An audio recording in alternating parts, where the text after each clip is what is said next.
32वां question देखिए, नीचे दिए गए प्रत्येक प्रकथन को ध्यानपूर्वक पढ़िए तथा कारण सहित उत्तर दीजिए कि इनमें से कौन सा सत्य है और कौन सा असत्य।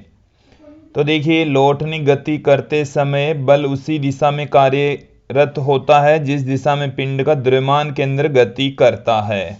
तो यहाँ पर देखिए, ये जो पहला स्टेटमेंट है वो सत्य है, सही है। उसके पीछे रीजन में आप लोगों को समझा देता हूं कि जैसे ये हमारे पास में कोई पिंड है और ये ओमेगा कोणीय वेग से इधर की ओर घूर्णन गति करता है, तो इसका जो द्रव्यमान केंद्र है वो इस डायरेक्शन में गति करेगा।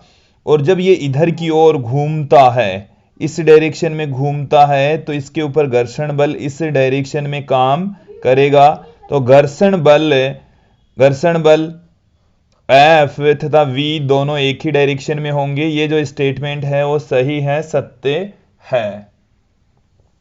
फिर देखिए, लौटनी गति करते समय संपर्क बिंदु की तात्क्षणिक चाल शून्य होती है। तो ये जो स्टेटमेंट है वो भी सत्य है, सही है। उसके पीछे रीजन है कि जब लौटनी गति करती है तो ये जो संपर्क बिंदु होता है, संपर्क बिंदु है वो लौटनी गति के दौरान विराम अवस्था में होता है, विराम अवस्था में होगा।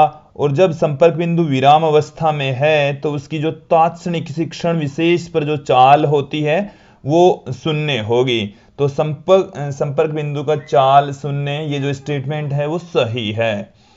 सी पार्ट देखिए, लौटनी गति करते समय संपर्क बिंदु का तात्क्षणिक त्वरण शून्य होता है, ये असत्य है। तात्क्षणिक त्वरण का शून्य होना जरूरी नहीं है, तात्क्षणिक त्वरण शून्य नहीं होता।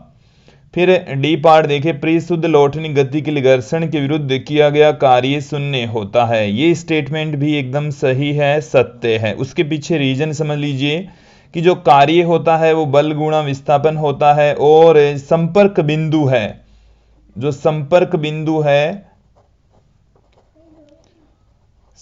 बिंदु विराम में होता है, विराम में होता है, इसलिए विराम में होगा, इसलिए किया गया कार्य शून्य होगा, किया गया कार्य शून्य होता है।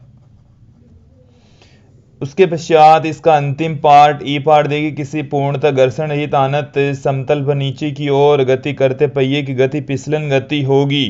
देखिए, हमें आनत तल दे रखा है घर्षण रहित। यदि घर्षण रहित आनत तल है, इसके ऊपर किसी पहिए को लुढ़काया जा रहा है, तो ये लौटनिक गति नहीं करेगा। यहां पर घर्षण बल है वो 0, तो ये लौटनी गति नहीं करेगा, लौटनी गति इसकी नहीं होगी।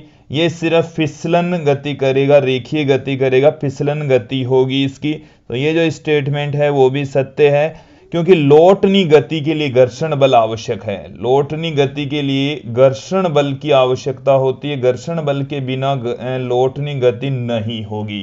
तो ये था हमारी पाठ्य पुस्तक का 32वां क्वेश्चन।